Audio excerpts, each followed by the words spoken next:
The banana is the most eaten fresh fruit in America, and almost every single peel ends up in the trash within minutes of being opened. Meanwhile, in that same kitchen, a gardener walks past a $30 bag of potassium fertilizer at the garden center and pays good money for the exact nutrient they just threw in the bin. The peel you discarded this morning is one of the most potassium-rich things in your entire house. And 4 simple tricks turn that waste into stronger roots, heavier fruit, and a soil so full of living worms it starts feeding itself. The story does not begin in a laboratory. It begins in a swamp in the highlands of Papua New Guinea more than 7,000 years ago. At a site called Cook, archaeologists found drainage ditches, planting mounds, and the buried traces of intensively cultivated bananas. It is one of only a handful of places on Earth where human beings invented agriculture entirely on their own with no outside influence. UNESCO recognized it as a World Heritage Site for exactly that reason. Those farmers did not have a fertilizer aisle. They fed their soil with the plant itself, returning every scrap of organic residue to the ground that grew it. The knowledge of using a plant's own waste to build living soil is not new. It is one of the oldest ideas in farming. Then came the bag. In the early 20th century, plant nutrition stopped being something you build and became something you buy. Today, the global potash industry, the source of nearly all commercial potassium fertilizer, is worth more than $30 a year. It sells you a single soluble mineral salt, mined from the ground and processed to dissolve fast. Perform once and wash straight through your soil with the next heavy rain. You buy potassium. The rain takes most of it. You buy more. A banana peel does the exact opposite. It releases slowly, feeds the biology in your soil, and leaves the ground richer than it found it. A growing stack of peer-reviewed research published between 2020 and 2026 now confirms what those first farmers understood by instinct. A 2024 review in the journal Agriculture analyzed dozens of banana peel fertilizer studies and concluded that the peels significantly improve soil nutrients and crop performance with dried and properly prepared peels, outperforming raw ones by a wide margin. The science was never hidden. It was just less profitable than a bag. Here are the 4 banana peel tricks they never bothered to tell you about. Dried banana peel powder, the potassium concentrate. If you have ever grown a tomato plant that produced a jungle of beautiful green leaves and then handed you 3 tiny, disappointing fruit, you have already met the problem this trick solves. That plant was not lazy. It was starving for potassium. Nitrogen builds leaves. Potassium builds everything you actually want to eat. It is the nutrient that moves sugars and water through the plant, sets flowers, fills out fruit, thickens stems, and arms the plant against drought and disease. When it runs short, the signs are unmistakable, and they are everywhere in home gardens. Leaf edges turn and then scorch brown as if singed. Flowering stalls. Fruit comes in small, hollow, and weak. Potassium deficiency is one of the most common and most visible failures in any backyard, and a banana peel is one of the most potassium-rich answers to it that exists for free. Here is the part nobody explains. The trick is not the peel. The trick is drying it. A fresh banana peel is roughly 85% water, and that water dilutes everything. When you dry the peel completely and grind it, you remove the water and concentrate the potassium by about 5 times. Laboratory analysis puts the potash content of dried banana peel at over 11% by weight, which makes dried peel one of the richest organic-free sources of potassium you can put your hands on in a kitchen. You should ignore the viral claim floating around the internet that banana peels carry an NPK of 0.2542.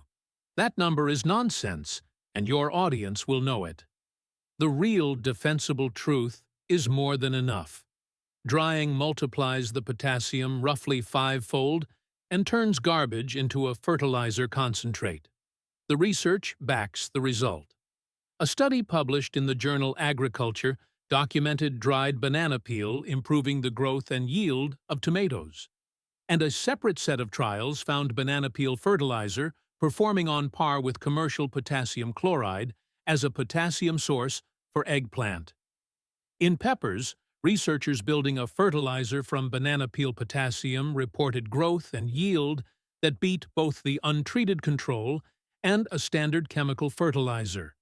And as that powder breaks down in the soil, it does something the bag cannot. It feeds the microbes and the earthworms that turn dead dirt into living ground, which is where the richer soil in the title actually comes from. The execution is almost insultingly simple. Collect your peels, dry them until they are brittle and snap, either in a low oven, a dehydrator, or on a sunny windowsill over a few days. Grind them in a blender or coffee grinder into a coarse powder. Then sprinkle 1 to 2 TBSP around the base of each plant and scratch it lightly into the topsoil or work it into the bed before planting. Water it in. Here is the storage secret that almost nobody mentions. That dried powder keeps for 6 months or more in a sealed jar, so you can quietly stockpile potassium all winter long from the bananas your family eats, and then have a full jar ready the moment the growing season starts. Fermented banana peel water, the living inoculant. This is the trick with the strongest science behind it, and it is the one your most serious viewers will remember. To understand why it works, you have to understand why simply tossing a peel in the soil disappoints so many people. The potassium in a banana peel is locked inside plant tissue. Soaking a peel in plain water barely releases any of it, because potassium does not just leach out on its own. It has to be broken free by microbes and fungi. That single fact is why so much banana peel advice falls flat, and it is exactly the fact that makes this trick powerful. Fermentation unlocks the nutrient that soaking cannot. When you ferment banana peels, you do 2 things at once. You break down the tissue so the potassium and phosphorus actually become available, and you grow a thriving population of beneficial bacteria and yeasts in the process. What you pour onto your soil is no longer kitchen waste diluted in water.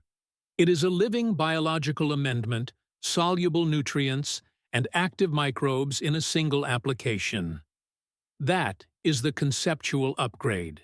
You stop thinking of yourself as someone watering down trash and start thinking of yourself as someone brewing a soil inoculant.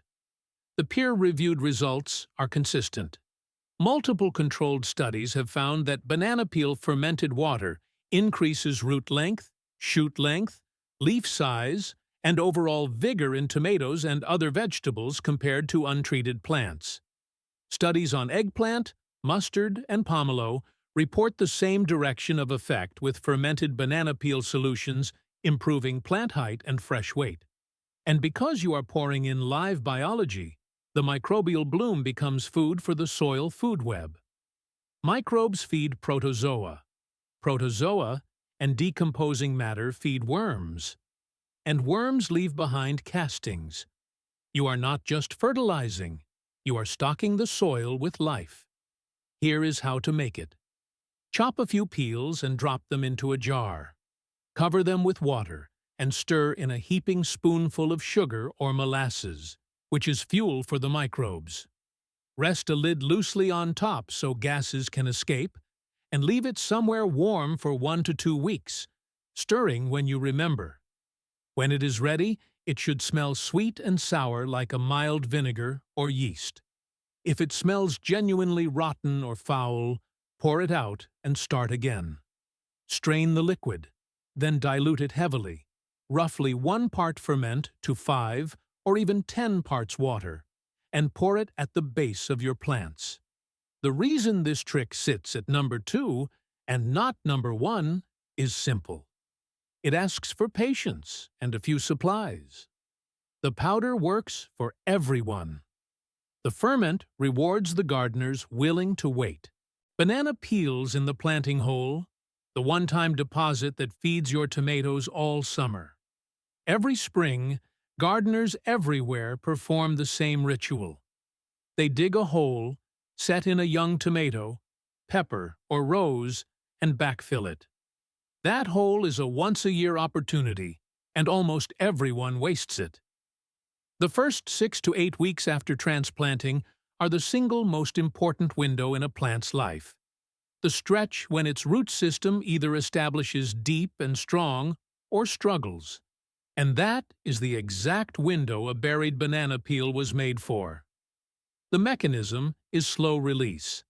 Set and forget. Lay a peel or two in the bottom of the planting hole, cover it with a few inches of soil, and plant on top. As the peel breaks down over the following weeks, it delivers a steady trickle of potassium and phosphorus directly into the zone where new roots are reaching, right when they are reaching for it. There is no scattering, no reapplying, no schedule. You make a single deposit at planting time, and the soil pays it out all season. But the deeper payoff is the one that connects to the worms in the title. A buried peel becomes a decomposition hotspot, and decomposition hotspots are exactly what earthworms hunt for. They migrate toward the buried peel, tunnel through the surrounding soil, aerate it, and leave nutrient-dense castings clustered right around your plant's roots. You are not just feeding the plant. You are building a small underground engine of worm activity directly beneath it. One important detail keeps this clean. Bury the peel deep enough that there are a few inches of soil between it and the young roots, and chop it to speed things along. Early in its breakdown, a peel can briefly tie up a little nitrogen, and that buffer of soil keeps the effect away from tender roots while the worms and microbes do their work. The one honest limit of this trick is timing. It only works at the moment you transplant. If you are watching this in the middle of summer, you cannot deploy it today, but you can bank it for your next transplant, and your tomatoes next spring will thank you. The worm bin and the compost pile, closing the loop. The first 3 tricks send the peel into your garden. This last one sends it through a worm, and it is where the whole system finally closes on itself. Banana peels are a documented feedstock for vermicomposting, the process where earthworms and microbes digest organic matter and excrete worm castings, the single richest soil amendment of them all. Feed peels to worms, and the worms hand you back black, biologically alive fertility that you can spread anywhere in the garden. But honesty matters here, because this is the one trick where doing it wrong backfires. Banana peels decompose more slowly than fine, starchy, or ground materials. So, the microbial bloom they trigger is gentler, and the worms respond less dramatically than they would to something like coffee grounds. More importantly, research on the composting worm Eisenia foetida has found that fresh banana peels fed alone and in large amounts can actually stress and harm the worms rather than help them. That is not a reason to skip the trick. It is a reason to do it correctly. Chop the peels small. Freeze and then thaw them first, which ruptures the cells and softens the tissue so they break down faster. Bury them in moderation under the bedding in one corner of the bin. Never more than your worms can clear in a few days. Done that way, studies show banana-fed worm systems growing well and producing more cocoons, which means more worms over time. That is the loop. More worms produce more castings. More castings build richer soil. Richer soil grows healthier plants. And the peels from the bananas those plants help you afford go right back to the worms. In an outdoor compost pile, the same rule applies. Mix the peels in with plenty of dry brown material, like leaves or cardboard, and let the pile do slowly what the worm bin does quickly. This trick sits last, not because it fails, but because it is the patient, quiet, system-closing one. The powder and the ferment are the headline. The worm bin is the foundation everything else is built on. But the knowledge survived. It never vanished into a corporate vault or a forgotten archive. From the farmers at Cock Swamp 7,000 years ago, who fed their ground with the plants that grew on it, to university extension offices and peer-reviewed journals publishing trial after trial between 2020 and 2026, the same truth kept resurfacing. The fertility of soil is built by biology, by slow-release minerals, and by the worms and microbes that no bag of soluble salt can replace. The potash industry profits from a cycle of dependency, where the nutrient you buy washes away, and you are sent back to buy it again. The banana peel quietly breaks that cycle for nothing. And these 4 tricks are not 4 separate hacks. They are one connected system. The dried powder delivers concentrated potassium. The fermented water adds living biology and soluble nutrients. The planting hole makes a slow deposit exactly where roots need it. And the worm bin turns the whole stream of waste back into the richest fertility of all, then hands it to you to start again. Each one makes the others work better. So, start this week and start simple. Stop throwing your peels away. Dry a batch and begin filling your powder jar. Set a ferment going in a quiet corner. Save a few peels for your next transplant, and feed a small chopped handful to your worms. The total cost of every trick in this video is 0 because the raw material is something you were about to throw in the trash anyway. Compare that to the bag that empties your wallet every spring and leaves your soil no better than it found it. If this story changed how you look at the waste in your kitchen, please subscribe to the channel and like this video. We are uncovering the history and the science that they have tried to keep hidden. Let's cultivate a better future together. The next garden treasure will be revealed very soon.